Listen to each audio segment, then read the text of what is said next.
wabarakatuh. لحضرة المصطفى محمد صلى الله عليه وسلم وعلى آله وأصحابه أزواجه وذريته والحضرة جميع المسلمين والصلاة سيدنا مشايخنا مشايخنا صلى الله عليه وسلم شرف سكالين الصلاة محمد رسول الله صلى الله عليه وسلم يا ولد محمد محمد الغزالي نفعنا الله به وبه في دارين آمين آمين يا رب العالمين. الفاتحة. أعوذ بالله من الشيطان الرجيم. بسم الله الرحمن الرحيم. الحمد لله رب العالمين الرحمن الرحيم مالك يوم الدين. إياك نعبد وإياك نستعين اهدنا الصراط المستقيم صراط الذين أنعمت عليهم غير المغضوب عليهم ولا الضالين. Bismillahirrahmanirrahim. Qala al-mu'allif rahimahullah wa nafa'na bihi wa bi ilmi fid dharaini amin amin ya rabbal alamin. Waqala lanus ngendika sapa Sufyanu. Waqala lanus ngendika sapa Sufyanu. Sufyan Ats-Tsauri.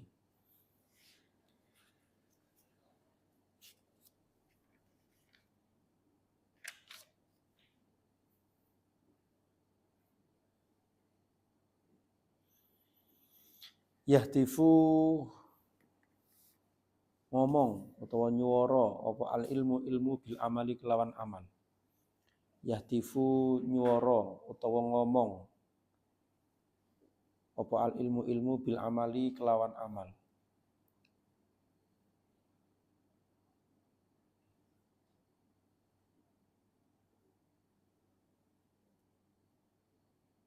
Fa in ajaba mongko ana kalane jawabi apa amal hu ing ilmu.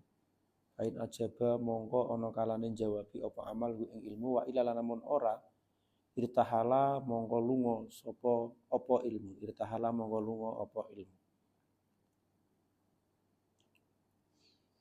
Waqala wis ngendika wis dawuh waqala wis dawuh sapa Allah Gusti Allah taala halim mulur sapa Allah.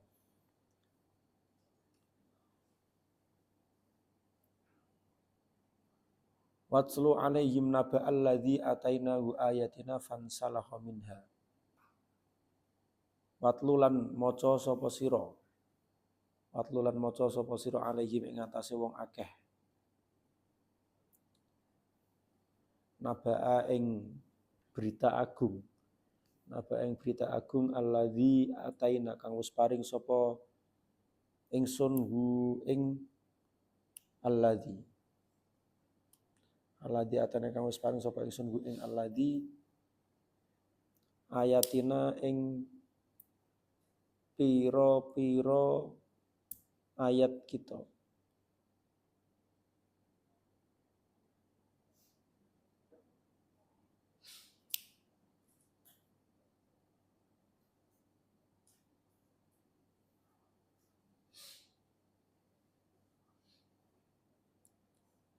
Fansalakha mongko padha nguculi utawa padha ucul sapa alladzi fansalakha mongko padha ucul sapa alladzi minha saking ayatina.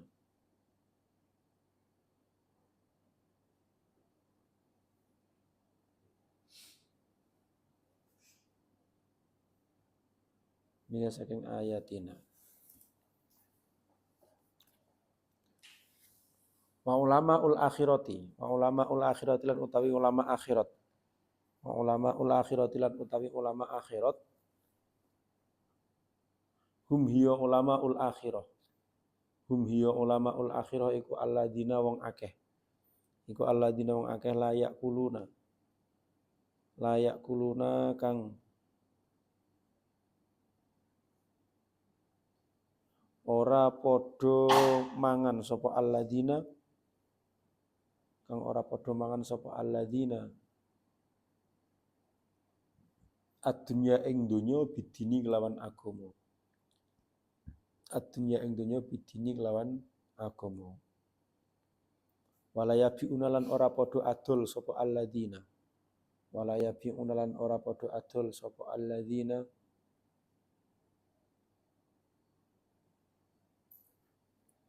al-akhirata ing akhirat. al akhirata ing akhirat di dunia kelawan dunya. Di dunia kelawan dunya.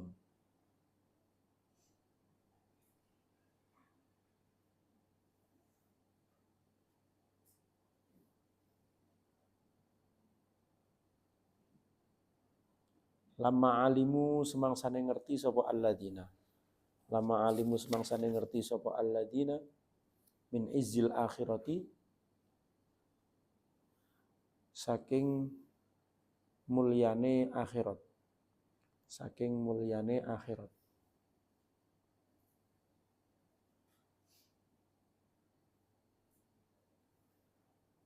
Wa dzullit dunya lan saking inane dunya.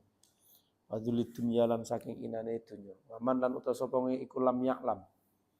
Waman lan utawa sapa wonge iku lam ya'lam. Ora ngerti sapa man. Ora ngerti sapa man. Mudo data dunia ing lawane donya. Mudo data dunia ing lawane donya. Wa madorrotahuma. Wa mudorrotahuma lan bahayane ma'al akhirati sartane akhirat. Mudo data dunia ing lawane donya ma'al akhirati sartane akhirat. Wa mudorrotahuma lan ing bahaya wa mudarratuha ya di situ ya. Wa mudarratuha lan bahayane dunya. Wa mudarratuha lan bahayane dunya. Falaisa mongko ora ana sapa man. Falaisa mongko ora ana sapa man.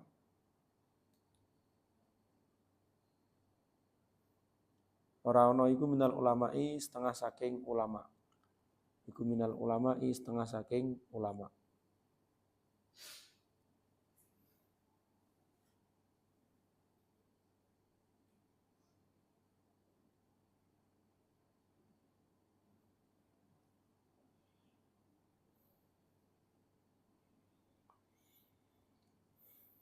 Waman lan utawa sapa wonge. Waman lan utawi sapa wonge.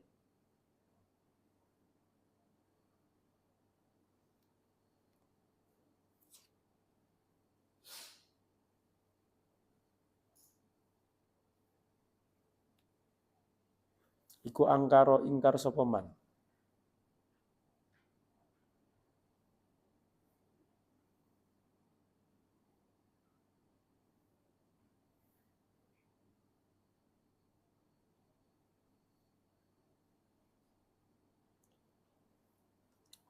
Iku angkara ingkar sapa man ma ing perkara. Iku angkara ingkar sapa man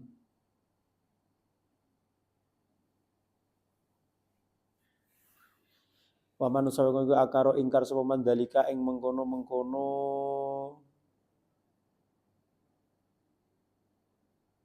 mudadat dunya ma'al akhirati.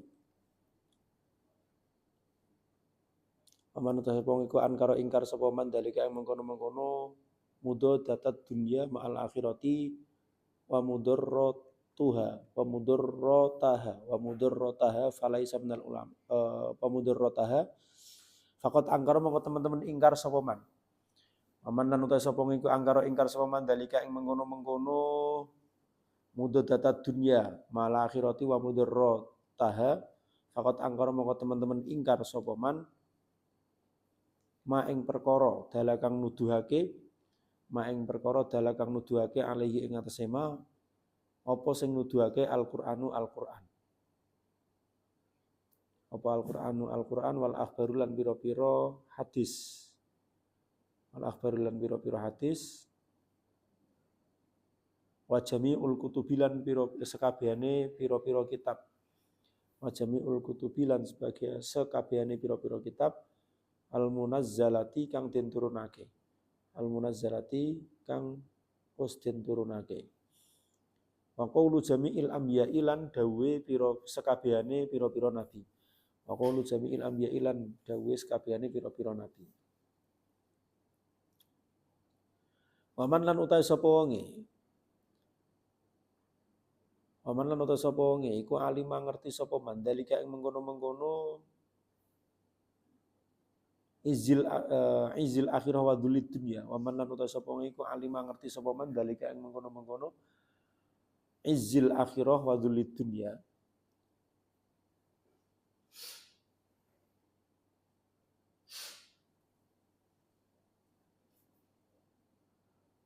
walam ya'malan orang lakoni sapa man walam ya'malan orang lakoni sapa man bihi kelawan dalik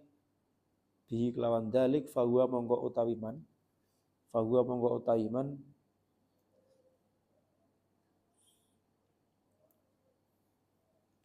iku asiru syaitoni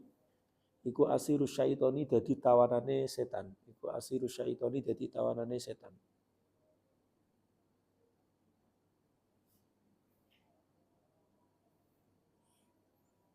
Fakot ahlakat mongko teman-teman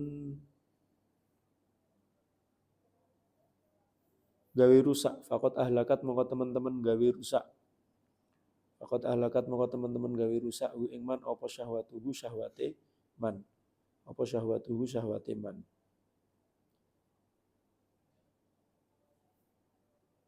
Wa ghalabat lan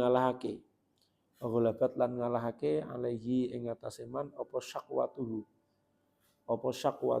cilakane man.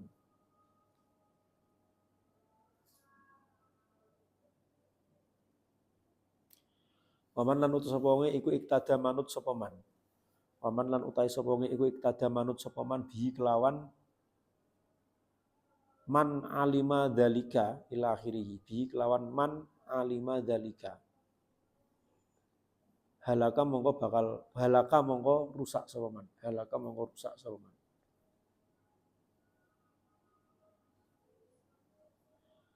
Wakai falan hale kaya apa yu adudin itung sapa man.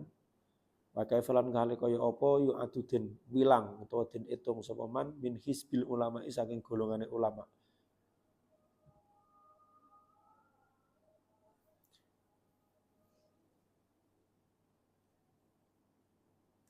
Min hisbil ulama'i saking golongane ulama min hadihi darajatihi saking ikilah derajate man.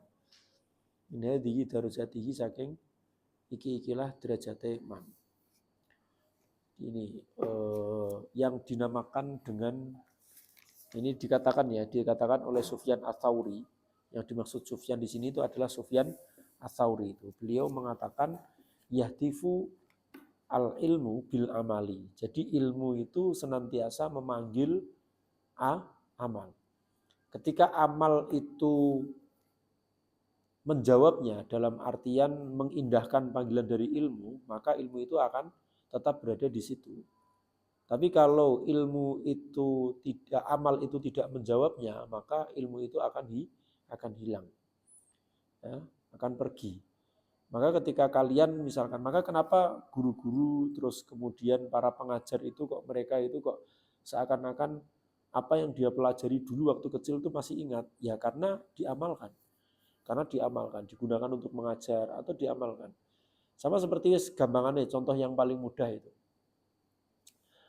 Misalkan kalian itu menghafalkan Al-Quran.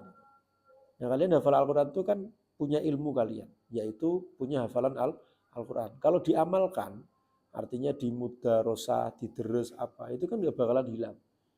Tapi kalau tidak, ya akan hilang. Kalian misalkan diajarkan tentang bacaan-bacaan sholat. Kalau sholatnya itu kemudian bacaannya itu dibaca, ya maka dia tidak akan hilang karena diamalkan. Tapi kalau misalkan kalian tidak baca itu, orang pernah sholat ngalamun belayang terus gitu kan, nggak pernah baca doa iftitah itu, suruh baca doa iftitah ya bingung gitu.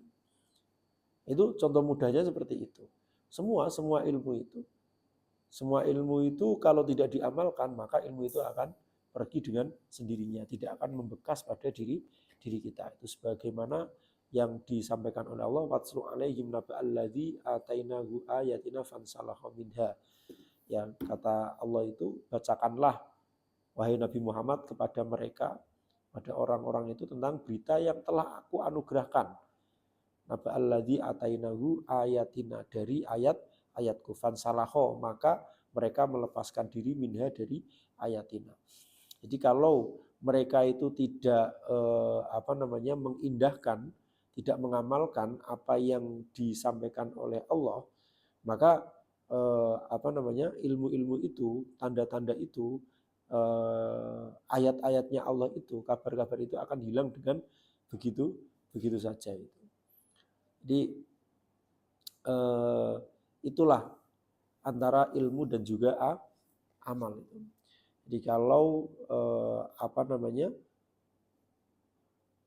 ilmu itu diamalkan, maka ilmu itu tuh pasti akan hilang. Maka ketika kalian mencari ilmu itu kok dengan susah payah, ya jangan sampai ilmu itu hilang. Caranya bagaimana? Salah satu caranya adalah dengan cara diamalkan. Sebab kalau tidak diamalkan itu ya di samping hilang, itu juga akan mendapatkan ancaman dari Allah seperti hadis kemarin itu, asyadun nasi adzaban yaumil qiyamah alimun la yanfa'ullahu bi ilmi.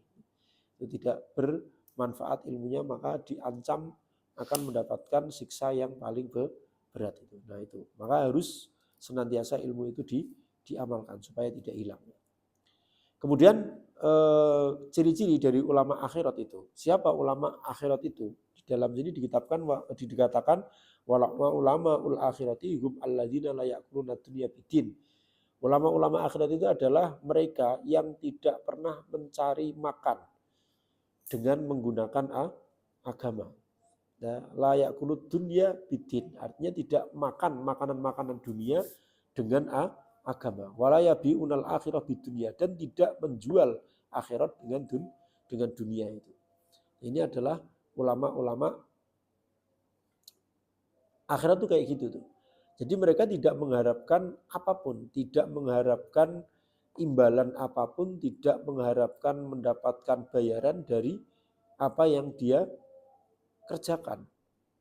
Ya, apalagi itu kaitannya dengan akhirat. Misalkan ngajar gitu ya, ngajar, apalagi ngajarnya itu ngajar Quran.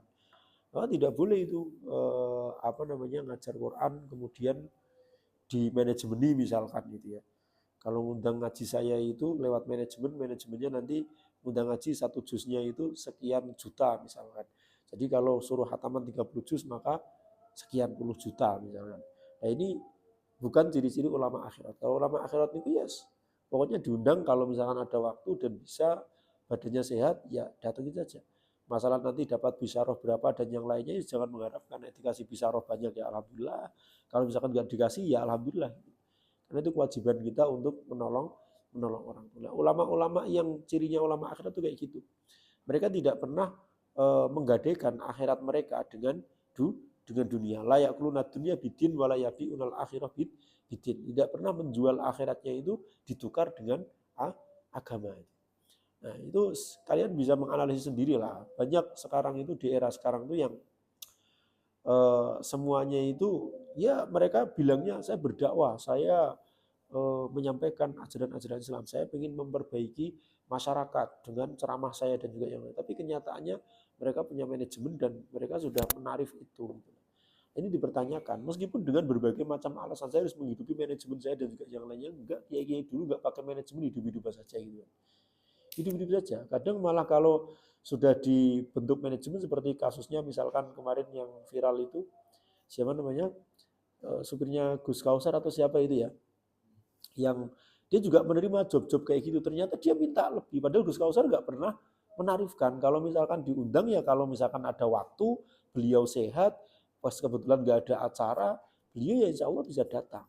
Dan tidak pernah mengharapkan nanti kalau mengundang saya itu harus sekian puluh juta dan juga enggak. Nah ternyata ini dimanfaatkan oleh orang terdekatnya itu. Oleh orang terdekatnya, jadi kalau karena dia merasa dekat dengan Gus Kausar, orang mengundang Gus Kausar lewatnya dia. Oh iya, kalau undang Gus Kausar sekian. Ternyata uangnya tidak pernah sampai ke Gus Kausar. Kalaupun sampai itu yang sampai hanya sebagian kecil saja, yang lainnya itu dibawa kabur. Konon katanya sampai miliaran itu jumlahnya yang dibawa kabur itu. Berapa miliar itu, 5 miliar atau berapa gitu yang dibawa kabur itu. Nah, harusnya seperti itu, tidak menukarkan dunia itu dengan akhirat itu. Karena nggak ada nilainya. Sebenarnya kalau kita tahu itu nggak ada nilainya. Mau dibayar berapapun itu nggak ada nilainya. Pernah ada satu kisah gitu kan. Kalau tidak salah itu Mbah Khalil Bangkalan. Kalau kalian pernah dengar kisahnya. Diundang untuk tahlilan.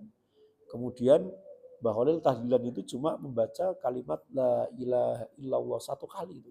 Habis itu selesai. Intinya tuan rumah kurang puas lah. Mereka kan berharapnya itu ngundang kiai karismatik, terus kemudian jamaahnya banyak, harapannya itu ya tahlil minimal itu ya 1 jam biar kelihatan mewah tahlilnya gitu.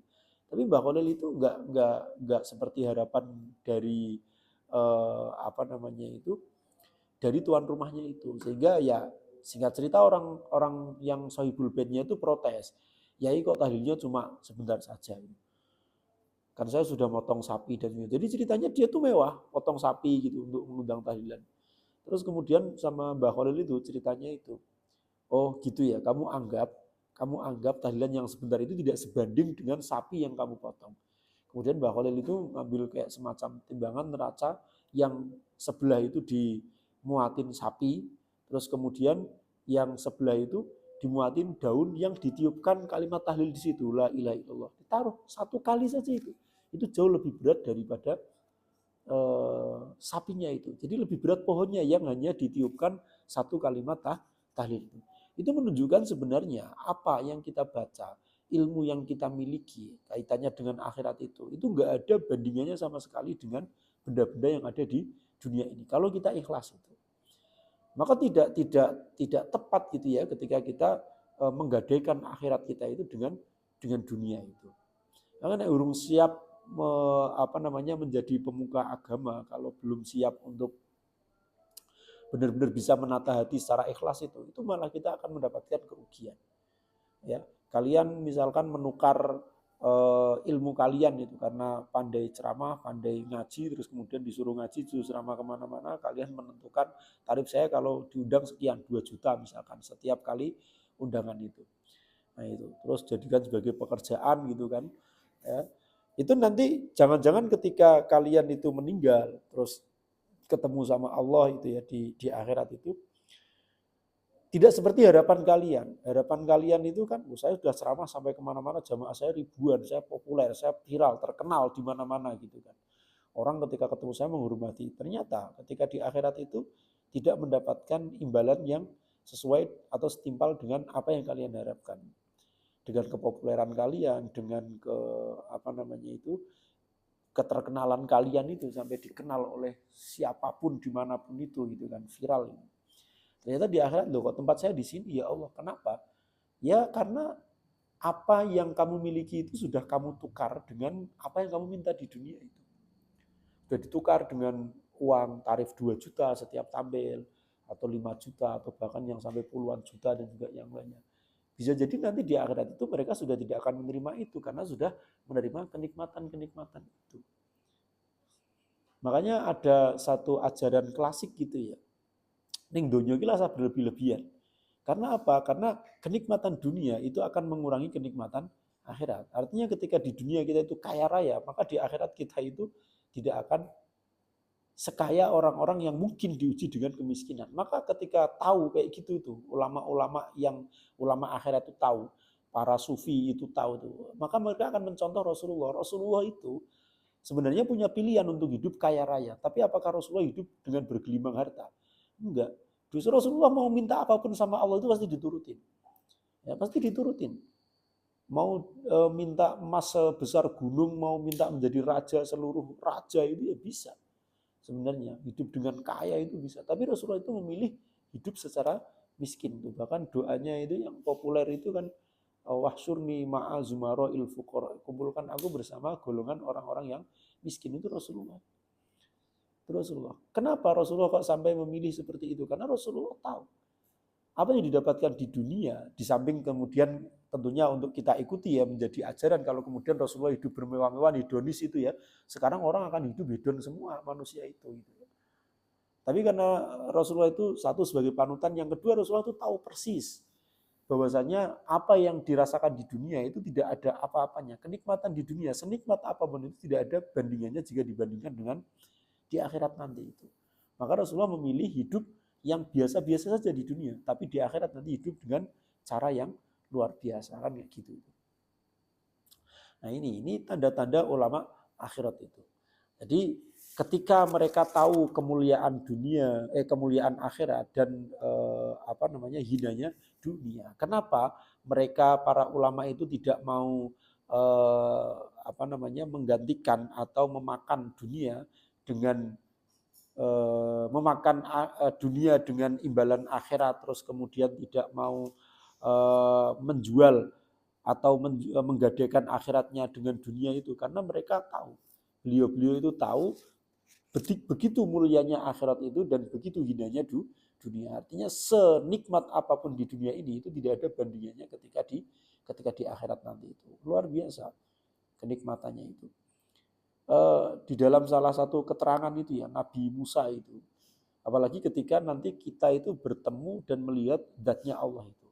Oh, itu luar biasa. Kalau kita sudah melihat zatnya Allah itu, melihat sesuatu itu atau terpancar zatnya Allah itu, maka setiap orang yang melihat kita itu akan pingsan saking tidak kuatnya itu.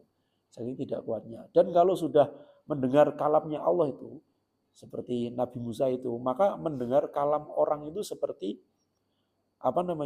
jeritan keledai. Ya, kalau kalian di sini mungkin jarang keledai ya. Tapi kalau kalian di sini kan tahu kuda. Kuda kalau sedang kesakitan itu, sedang merengek itu kan suaranya nggak enak, memekakkan telinga kan gitu. Nah itu kalau orang itu seperti Nabi Musa itu dalam salah satu keterangan. Setelah Nabi Musa itu, peristiwa Nabi Musa di Bukit Tur Sinai itu ya. Nabi Musa ingin melihat Allah sampai pingsan. Terus kemudian wakallamallahu Musa taklima itu ya. Allah berbicara kepada Nabi Musa itu. Itu setelah peristiwa itu, Nabi Musa kemana-mana itu pakai cadar. Dan menghindar dari keramaian. Selalu berada di tempat-tempat yang sepi. Kenapa? Karena kalau di tempat yang ramai mendengar omongan yang bukan kalamnya Allah itu rasanya itu kayak mendengar jeritan keledai atau hewan. Sangat tidak enak sekali. Sangat tidak enak sekali. Nah, ini bisa sebenarnya sudah bisa kita rasakan. Misalkan kalau orang tuh terbiasa mendengarkan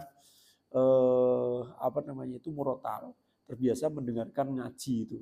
Itu kalau mendengarkan suara-suara yang tidak benar itu kan rasanya tidak nyaman. Rasanya tidak nyaman. Para kiai-kiai itu, kiai-kiai yang benar-benar khusyuk gitu ya, benar-benar khusyuk, benar-benar ya kerjaannya itu ngaji dan yang lainnya. Maka mendengarkan kayak musik saja itu, meskipun itu rebana atau apa itu pasti nggak nyaman. Rasanya nggak nyaman. Padahal agama itu kan katanya kesenian Islam. Itu nggak nyaman. Karena sudah mendengarkan sesuatu yang lebih indah, sesuatu yang menjadi kalamnya. Kalamnya Allah itu lebih indah dari segala hal itu.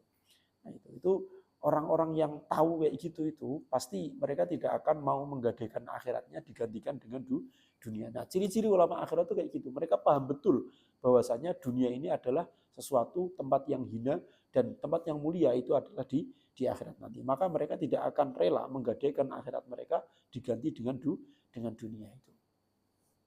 Nah, orang yang tidak bisa memahami perbandingan antara dunia dan akhirat dan tidak bisa memahami madorotnya, ya, menggantikan akhirat itu dengan dunia, maka mereka tidak bisa disebut sebagai ulama itu. Jadi kalau dalam keterangan ini, pemahaman saya itu ya yang dikatakan Imam Ghazali itu wa lam ya'lam mudadatat dunya ma'al akhirati wa mudarrataha falaisa minal ulama.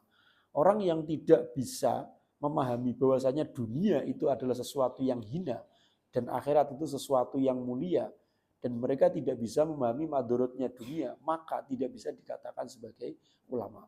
Maka bisa kalian analisis sendiri nih, ulama-ulama atau orang-orang yang mengaku golongan ulama, kok mereka itu masih gila terhadap dunia, mereka masih cinta terhadap dunia.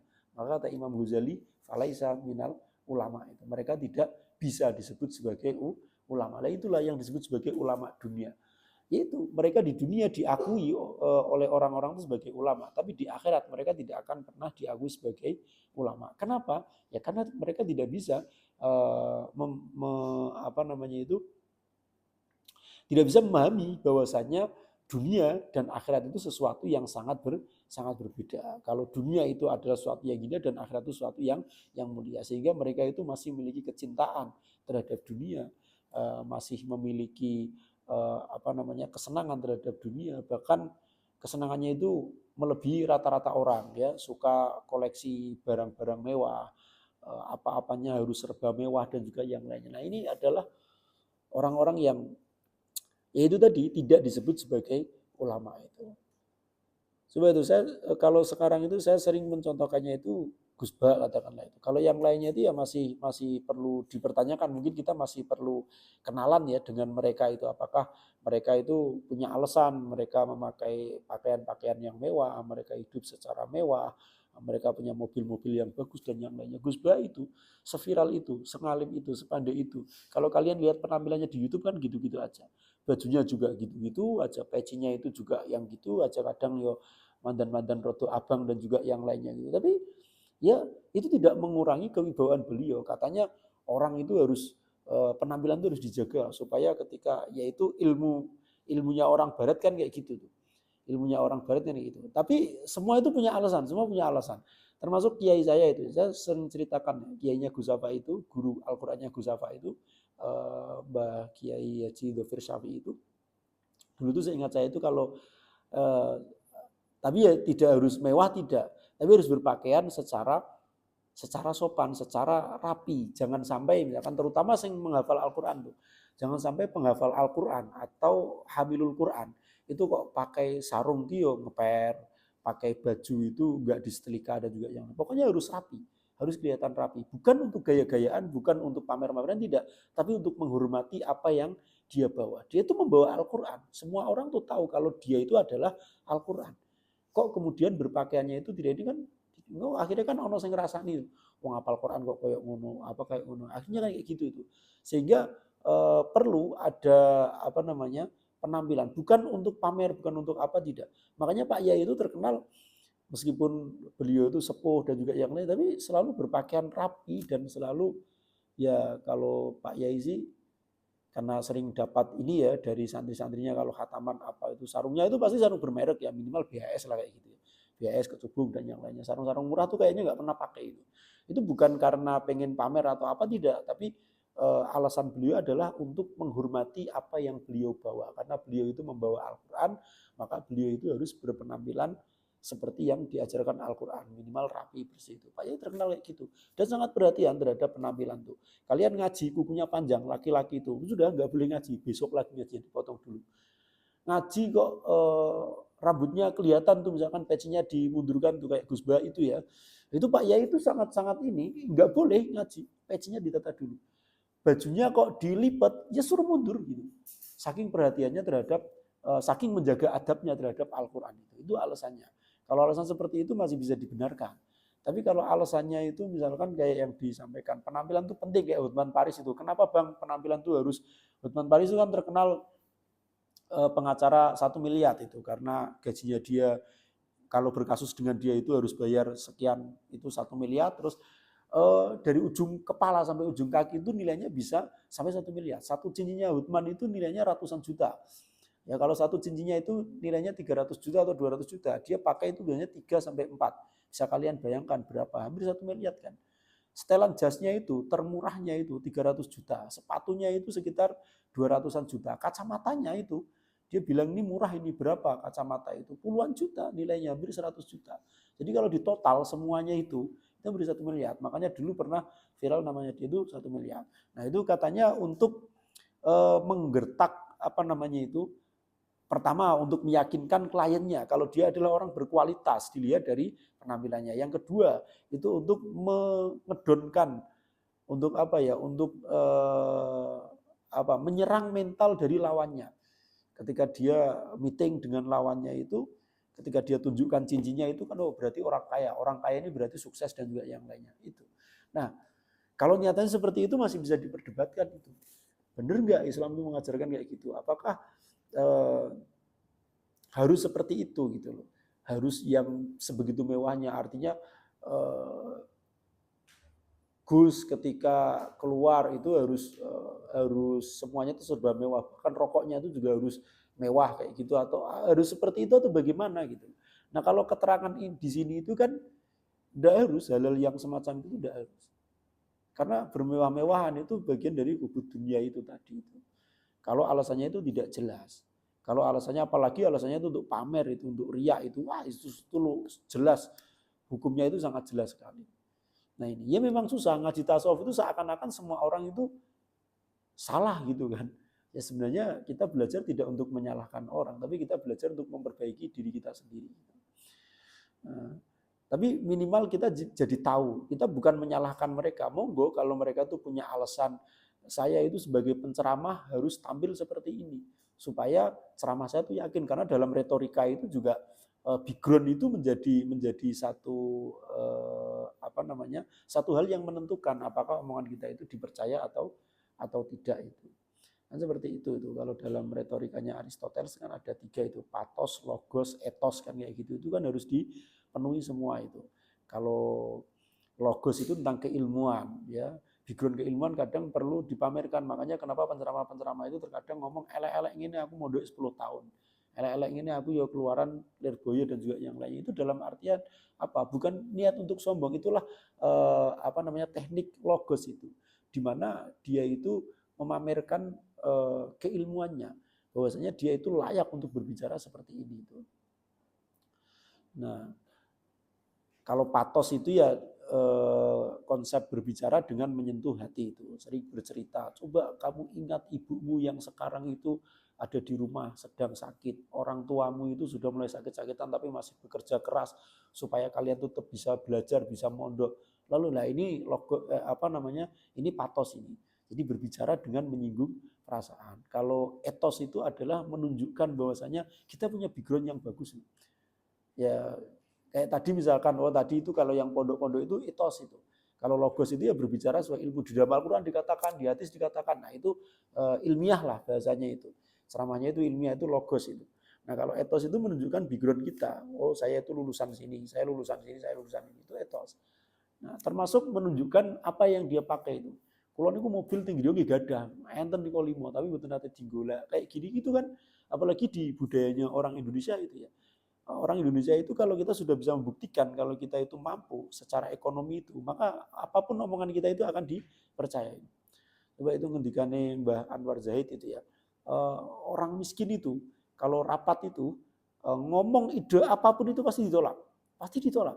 Tapi orang kaya sekali ngomong itu pasti akan didengarkan dan diterima. Itu fenomena kayak gitu. Maka terkadang perlu juga seorang penceramah itu menunjukkan kalau dia itu mampu naiknya itu Alphard misalkan atau mobil sport apa. Terkadang mampu kalau niatannya itu untuk menggunakan teknik ethos itu dalam ceramah itu. Ya, cuman itu benar nggak seperti itu. Makanya ya kita jangan mudah menyalahkan, tapi kita itu memiliki patokan. Orang hidup itu harus seperti ini. Ulama akhirat itu adalah yang seperti ini tuh. Kalau mereka tidak seperti itu, maka kata Imam Ghazali itu waman iktada bihi halaka. Ketika kita mengikuti orang-orang yang seperti itu, orang-orang yang tidak tidak menganggap dunia ini sebagai yang hina atau mereka cinta terhadap dunia itu, maka kita akan rusak. Karena orang yang mengingkari bahwasanya dunia itu sesuatu yang hina dan akhirat itu sesuatu yang mulia, maka mereka telah mengingkari apa yang dikatakan oleh Al-Quran, apa yang ada di dalam hadis, apa yang dikatakan oleh kitab-kitab terdahulu, apa yang dikatakan oleh para nabi itu. Itu jelas mengingkari. Semua nabi nggak ada yang mengatakan bahwasanya dunia itu harus dikejar mati-matian, dunia itu bisa menggantikan akhirat, nggak bisa. Ya, semua yang ada di ajaran Al-Quran itu ya kita hidupnya itu harus sederhana. Hidupnya itu harus sederhana, tidak berlebih-lebihan. Nah, orang yang mengerti hal tersebut dan tidak mengamalkannya, maka dia itu berada dalam tawanan syaitan. Artinya dalam kendali setan ini. Orang paham, orang ngaji, katanya ulama, katanya sekolahnya itu tinggi, bahkan sampai dokter, bahkan sampai punya gelar profesor sekalipun. Tapi kalau dia tidak mengamalkan apa yang dia ketahui itu tadi itu, bahwasanya dunia itu adalah sesuatu yang tidak perlu dikejar mati-matian. Dunia tidak selevel ketika ditukar dengan akhirat, sehingga dia punya kecintaan kepada dunia yang setinggi mungkin mengorbankan akhiratnya. Maka itu sesungguhnya mereka sedang berada dalam tawanan setan.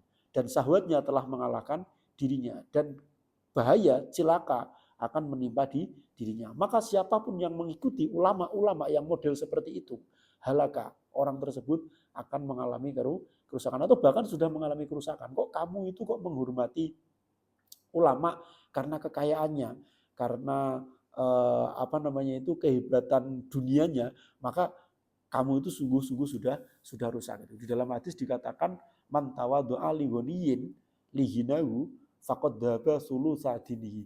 Barang siapa yang menghormati orang kaya karena kekayaannya, maka faqad dhaba sulusa dinihi. Keimanannya, agamanya itu 2/3-nya itu sudah hilang. Jadi keimanan kalian itu 3/3. Kalau kalian itu menghormati orang, takut sama orang, tawaduk sama orang, ngikut sama orang karena harta yang dia miliki itu. Enggak cuma dengan ulama, dengan siapapun itu.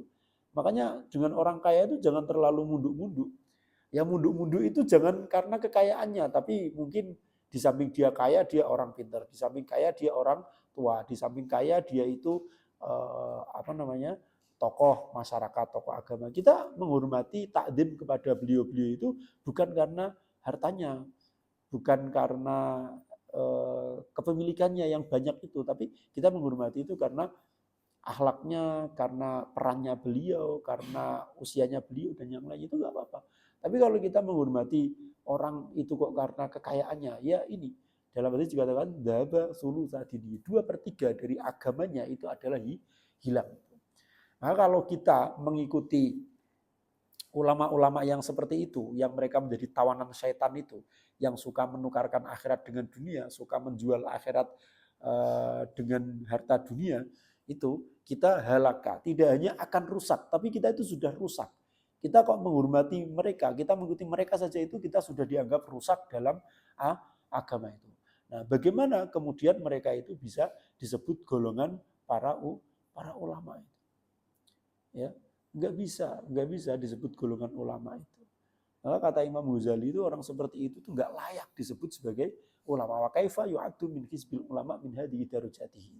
Kalau derajat mereka saja itu bisa menjadi tawanan setan, bagaimana mereka layak disebut sebagai ulama? Mereka nggak layak disebut sebagai ulama. Jadi itu karakteristik dari ulama itu seperti itu. Nah, ini kita jadikan sebagai pedoman kita untuk ulama seperti apa yang harus kita ikuti. Dengan ramainya, maraknya, atau dengan era saat ini itu ya, era new media, era media sosial, di mana semua orang itu bisa menjadi ulama. Itu akhir zaman ini. Dan terkadang mereka saling menyerang satu sama lainnya, saling berseteru. Sehingga kalian bingung ini ada ulama A itu berseteru dengan ulama B, padahal saya juga suka dengan ulama A, saya suka dengan ulama B, maka mana yang harus saya ikuti?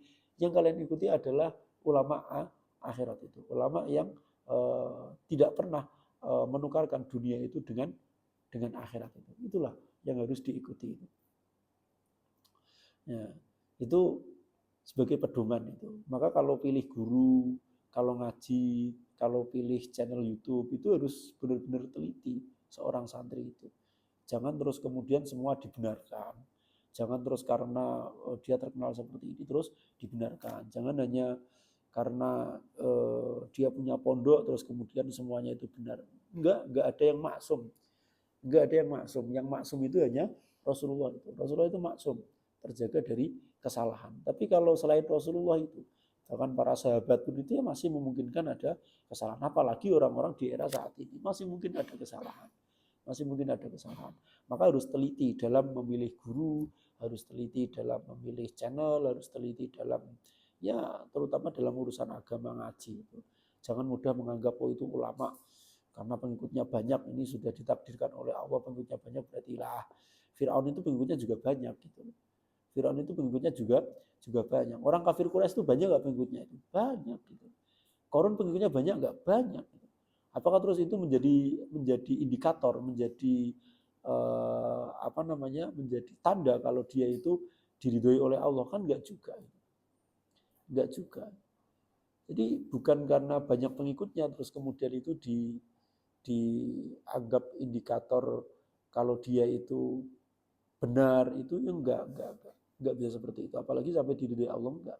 Ukurannya enggak seperti itu. Ukurannya enggak seberapa viralnya dia, seberapa banyak orang yang mengikuti dia, enggak. Karena orang yang mengikuti itu kadang juga enggak tahu siapa yang diikuti. Lah kalau hanya masalah pengikut itu, berarti orang kaya itu bisa menjadi paling diridhoi oleh Allah. Mereka kan tinggal kamu ikut saya, nanti tak kasih uang sekian, sekian, sekian. Kan pasti pada ngikut semua gitu. Itu kayak misalkan itu pencalonan legislatif atau apa itu, pencalonan lurah itu. Itu yang menang itu kan mereka yang bagi-bagi uang gitu. Apakah itu kemudian bisa dianggap itu diridhoi oleh Allah dan yang lainnya? Maka perlu ada analisis yang lebih dalam lagi itu. Wakola lan ngendika. Wakola lan ngendika.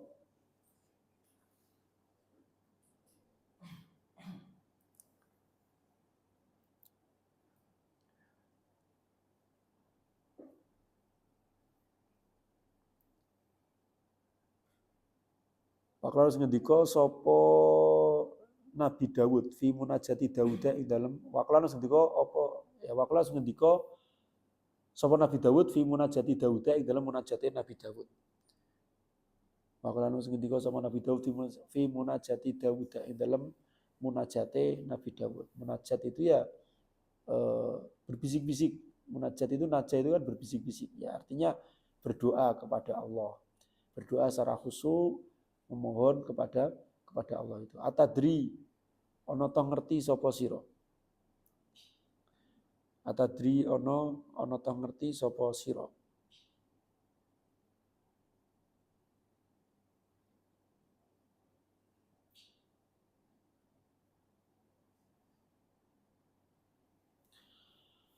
Atadri ana ta ngerti sapa sira? Maing perkara asna'u kang agawe sapa ingsun bil ilmi kelawan ilmu.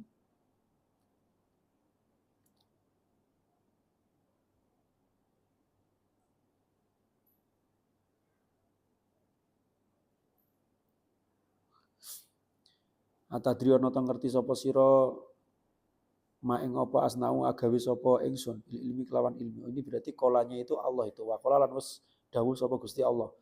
Wa qala dawuh sapa Gusti Allah fi munajati Daud ing dalam munajate Nabi Daud. Atadri ana ta ngerti sapa sira maing perkara maing apa asna'u kang wis agawe sapa ingsun bil ilmi asna'u agawe sapa ingsun maing apa asna'u agawe sapa ingsun bil ilmi kelawan ilmi ida asar nalikane nglewati apa syahwate alim bil alimi kelawan wong alim ida asar nalikane nglewati apa sing nglewati syahwate alim ala mahabbati ing atase demen ingsun ala mahabbati ing atase demen ingsun.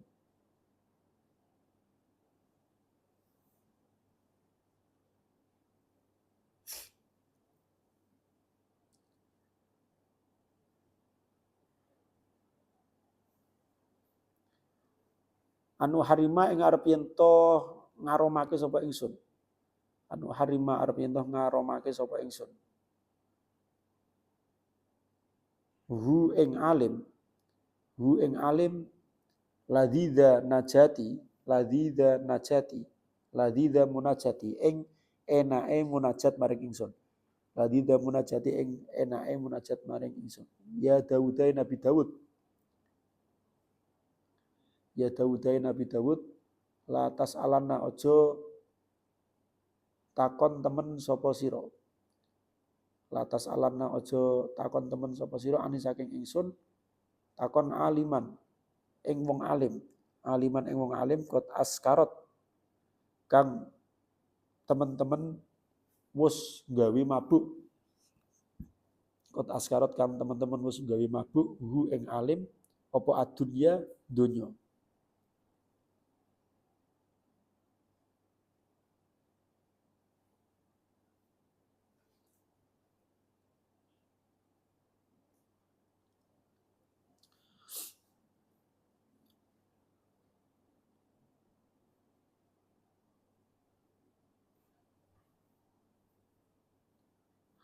Faya sudu mongko ngalangi apa donya. Faya sudu mongko ngalangi apa donya ka ing sira. Faya sudu mongko bisa ngalangi apa donya ka ing sira antori ki mahabbati saking dalane demen marang ingsun. Antori ki mahabbati saking dalane demen ingsun.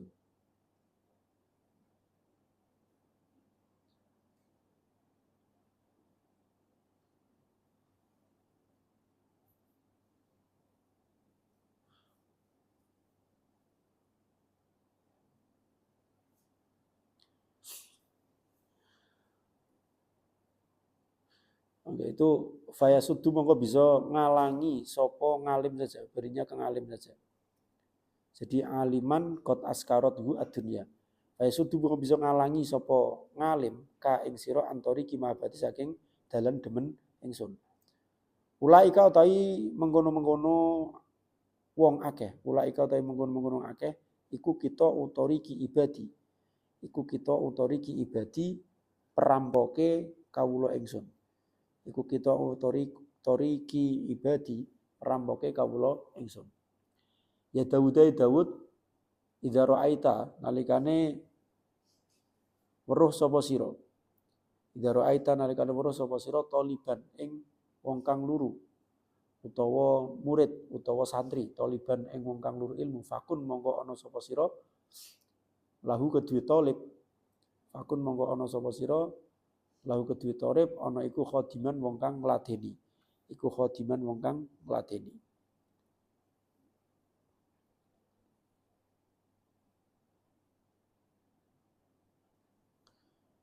Ya Dawud man utai sapa wonge. Ya Dawud man utai sapa wonge iku rodha balik sapa man ilaya maring ingsun. Iku rodha balik sapa man ilaya maring ingsun hariban hale wong kang mlayu. Hariban kare wong kang mlayu. Katabtu mongko nyatet sapa ingsun. Katabtu mongko nyatet sapa ingsun hu ing man syahidan ing wong kang mati syahid. Syahidan ing wong kang mati syahid. Waman lan utai sapa wonge. Waman lan utai sapa wonge katabtu nyatet sapa ingsun hu ing man. Waman lan utai sapa wonge iku katabtu nyatet sapa ingsun hu ing man nyatet syahidan ing wong kang syahid. Syahidan ing wong kang mati syahid lam uadzib monggo ora bakal nyiksa sapa ingsun. Lam uadzib monggo ora bakal nyiksa sapa ingsun hu ing man binari kelawan neraka abadan ing dalem salawase. Binari kelawan neraka abadan ing dalem salawase. Jadi ini Allah ini berbicara kepada Nabi Dawud. Ketika Nabi Dawud itu sedang bermunajat itu. Allah berkata, apakah kamu tahu apa yang aku lakukan kepada orang alim ketika syahwatnya itu mengalahkan kecintaanku terhadap, syahwatnya itu mengalahkan kecintaannya kepadaku. Jadi ada orang alim di mana dia itu lebih menuruti syahwatnya daripada cinta kepada Allah itu. Apa yang akan dilakukan oleh Allah? An uharrimahu ladidza manajati. Allah akan mengharamkan, Allah akan menghalangi, Allah akan menghilangkan kenikmatan munajat kepada Allah itu. Ya, maka mereka tidak akan pernah menikmati, tidak pernah merasakan kenikmatan kedekatan dengan Allah. Itu kalau ada orang alim, tapi dia itu lebih cinta terhadap dunia, dia lebih menuruti syahwatnya. Itu tadi mobil masih bisa dipakai, tapi pengen mobil yang lebih bagus. Sudah punya rumah, pengen beli rumah bagus. Baju masih banyak, masih beli baju. Itu menuruti nafsunya itu. Menuruti nafsunya itu. Dan mengalahkan kecintaannya sampai mengalahkan kecintaannya kepada Allah itu.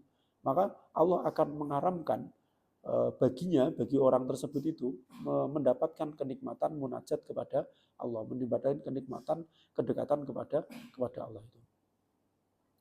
Nah, terus kemudian kata Allah, ya Dawuda latas alanna ani aliman qad askarat hu ad-dunya.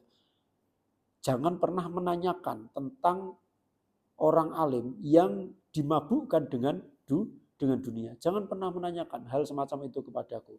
Karena orang yang seperti itu dapat menghalangi jalanmu menuju kecintaan kepadaku. Artinya ketika kita mengikuti orang-orang yang seperti itu kita itu akan terhalangi untuk dekat atau untuk bisa mencintai Allah. Karena yang ada di mata kita itu ya hanya dunia, hanya dunia bolak-balik di melihat percontohannya itu ya dunia Pak Kiai itu, ulama itu tuh kaya, habis ganti mobil, habis ini dan juga yang lainnya. Apalagi tidak bisa mengendalikan istrinya itu, ya istrinya itu kalau kumpul itu ya nggak ada bedanya dengan ibu sosialita misalkan. Pamer anaknya, pamer apa itu memang kayak gitu tuh. Orang itu kebanyakan orang seperti itu. Nah, kalau ada orang alim kok seperti itu, maka mereka itu menghalangimu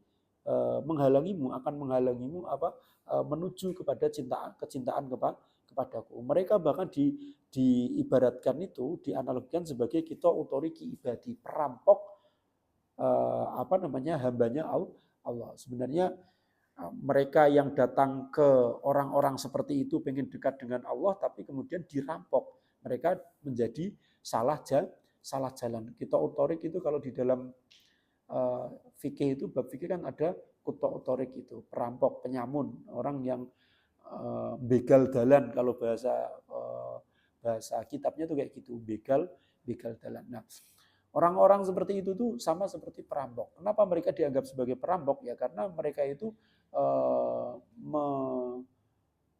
menjauhkan hamba-hambanya Allah untuk bisa dekat dengan Allah. Karena mereka gelarnya ulama, orang-orang yang mengikuti dia itu ya harapannya bisa dekat dengan Allah, tapi karena diberikan contoh kecintaan terhadap dunia, dibesarkan syahwatnya, akhirnya tidak dekat dengan Allah, tapi justru jauh dengan Allah itu. Nah, pesannya Allah lagi, idza ra'aita taliban, kepada Nabi Daud itu, ketika kamu melihat orang yang sedang mencari ilmu, maka fakun lahu khadiman. Maka berilah dia pelayanan yang terbaik. Jadilah khodimnya, jadilah orang yang melayani orang tersebut. Ya, sebisa kita.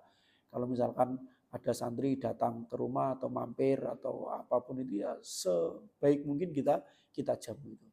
Terus pesannya Allah, ya Dauda man radda ilayya hariban, orang yang kembali kepada Allah dengan lari cepat-cepat, ingin sampai kepada Allah itu, maka oleh Allah itu katabtu syahidan. Jadi kalau kita itu semangat mendekatkan diri kepada Allah, oleh Allah itu dicatat sebagai syahid. Nah, kalau waman katabtu syahidan lam u'adzib bin nari abadan. Ketika saya sudah catat orang tersebut sebagai seorang syahid, lam u'adzib bin nari abadan, maka selamanya saya tidak akan pernah siksa orang tersebut. Jadi orang yang tidak disiksa di neraka dulu itu adalah orang yang mati dalam kondisi syahid. Nah, kita bisa mendapatkan pahala syahid itu ketika kita itu lari mendekat kepada Allah, semangat, memiliki semangat yang kuat untuk mendekat kepada Allah. Wa kadzalika qala al-Hasanu wallahu a'lam bishawab. Terima kasih. Assalamualaikum warahmatullahi wabarakatuh.